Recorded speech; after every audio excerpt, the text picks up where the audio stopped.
सफारत खाने पाकिस्तान बेलारूस में भी पाकिस्तान के 75वें यौम आज़ादी की तकरीब मुनक़्क़िद की गई। सफारत खाने पाकिस्तान मुंसक की रहायशगाह पर परचम कुशाई की तकरीब का इनेकाद किया गया।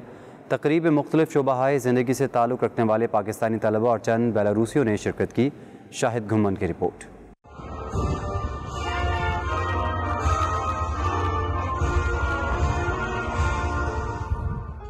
दुनिया भर की तरह सफारत खाना पाकिस्तान बेलारूस में भी पाकिस्तान के 75वें यौम आज़ादी की तकरीब मुनक्किद हुई। 14 अगस्त 2022 को सफारत खाना पाकिस्तान मुंसलिक की रहायशगाह पर परचम कुशाई की तकरीब का इनेकाद किया गया। तकरीब में मुख्तलिफ शुबाहाए जिंदगी से ताल्लुक रखने वाले पाकिस्तानी तलबा और मुकामी अफराद ने शिरकत की। सफीर पाकिस्तान सजाद हैदर खान ने पाकिस्तान के कौमी तराने की धुन पर कौमी परचम बुलंद किया। शुरका से खिताब करते हुए उन्होंने सदर पाकिस्तान का पैगाम दिया, जिसमें कायद-ए-आज़म मोहम्मद अली जिन्ना की क़यादत और तहरीक आज़ादी के दीगर कायदीन को शानदार अल्फाज में खराज तहसीन पेश किया गया। इस मौके पर हेड ऑफ चांसलरी अब्दुल्ला अमीन ने वज़ीर आज़म का पैगाम पढ़कर सुनाया।